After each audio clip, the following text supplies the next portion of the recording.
Open Championship, pretty blustery, windy day today. I'm hoping, I know you are as well, that we get a little break and it calms down a little bit this afternoon. Obviously, you've done a great job with Sam Horsfield's putting. Started it around the first of the year. I want to talk before we get into some of the things about just putting in general.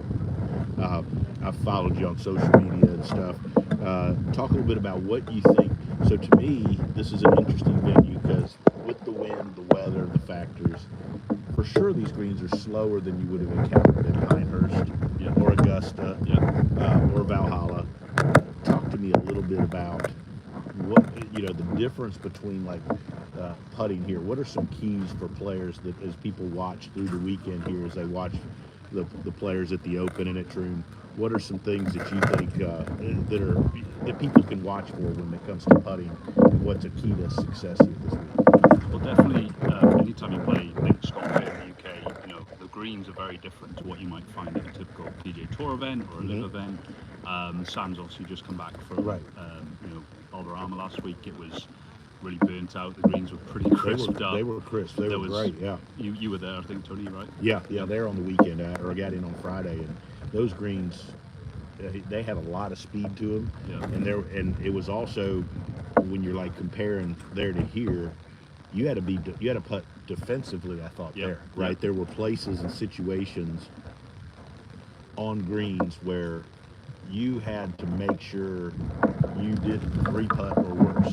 There were places you could putt it off the green. To me, that's not an issue here.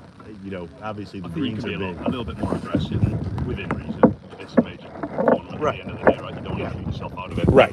The main thing I've covered with Sam this week has been around the fact that the amount of breaks he was getting last week, if he's an aim point user or whatever your method is of using green reading, you're typically going to get a lot more break last week than you are on a typical putt this week. And the reasons for that being that these greens are very much subtle undulations. So you may get the occasional 1 or 2% break, but oftentimes it's a double breaker or a triple breaker because you're going across knuckles, off the bunkers and things like that. So typically then you have to be very, very good at aiming just slightly left or right of the hole and account for what the double break might be on that particular putt. So there's an awful lot of greens that are going to have a lot of double breakers, and there may be occasional greens where you get a very singular breaking putt, which is in the low numbers, not huge amounts of break. I found these greens to be very difficult to read. Yeah.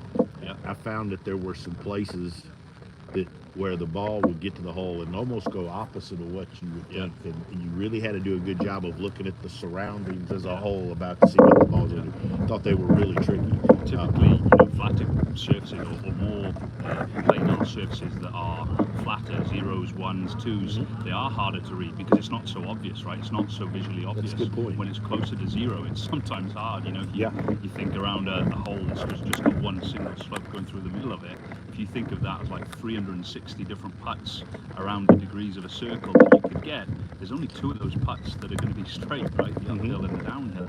So, typically flatter putts are harder to identify, but once you've identified them, you're aiming straightly, so you should be able to solve a few more. You've got to be really clear with your decision making of green moving. So let me ask you this, because you brought this up when we talked about what we're going to talk about. So we're talking about coaching elite players or recreational golfers or what. How do you, if at all, explain or teach or help people putting? What difference is there for you between those two? Because obviously a lot of the fundamentals are the same. But how do you go about? Do you teach them both the same way, or where do you go from there? I would say my objectives still are the same. In my opinion, there's 3 key skills with putting. You've got the ability to start the ball online, the ability to read greens, and then the ability to match your speed to that green read. And those would be my principles, no matter who I'm working with, really. I love that. It's pretty simple. You could add maybe a 4th dimension for the elite player who's got to be able to do it.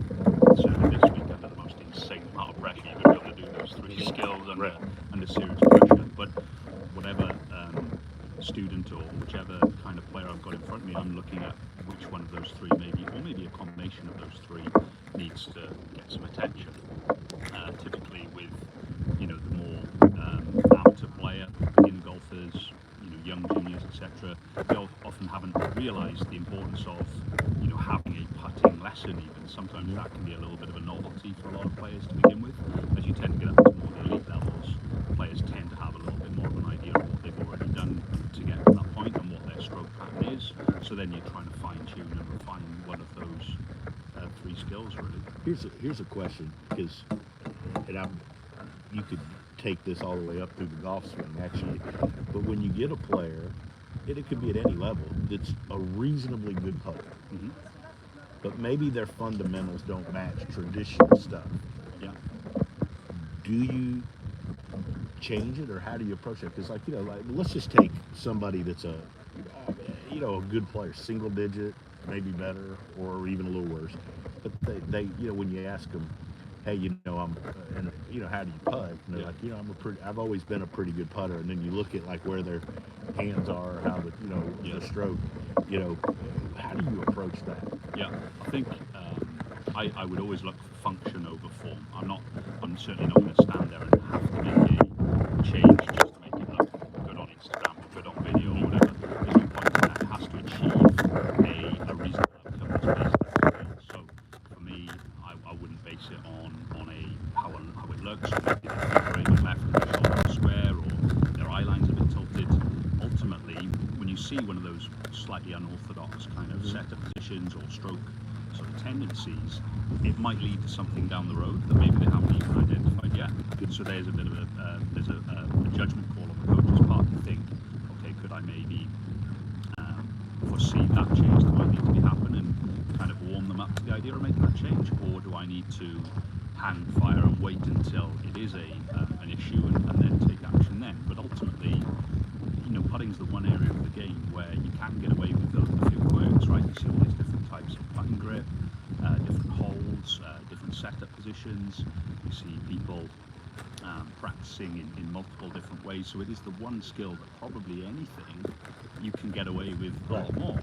So ultimately, I think you've got to look for function and skill rather than just making it look pretty and look orthodox, you could say. Because when you look, heck, it's been, you watch all the videos here on this, old time, past champions, and there's certainly a lot of different styles. Yeah. But it seems to me, and probably some of this is because obviously we know more about stuff now. There's more, like, you guys all have technology just like we do. There's a lot more data available now for putting rather than... You look at those old videos, there were a lot of different styles, but if we walked on the putting green over here, you would see some different grips and maybe slightly different postures and stances, but I would feel like they all fall.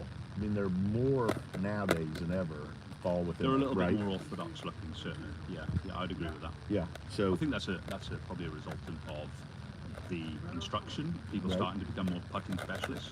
10 years ago there weren't many putting specialists other than maybe Howell Swash and Phil Kenyon and a few others, Stan Utley and guys like that. Whereas nowadays there's a lot more guys like myself who are excited and happy to help guys with their putting, and it's a lot more of a common thing to have a putting coach as well as a full swing coach. Yeah, I think so. I think that's become, obviously as I handle most of the time full swing. Every now and then I have some players where I do all of it. But putting's certainly not my specialty.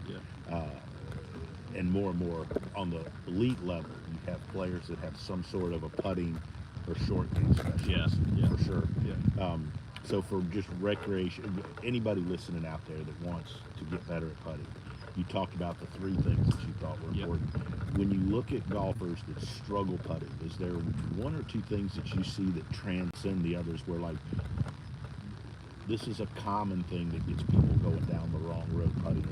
Is there 1 or 2 things where you're like, a few myths out there, right? That I think one of them that springs to mind is, as we've been talking a bit about putting today, straight back, straight through as an idea. I think is certainly I came across that many years ago. We all did, and right? certainly, it sounds very sexy on the tin.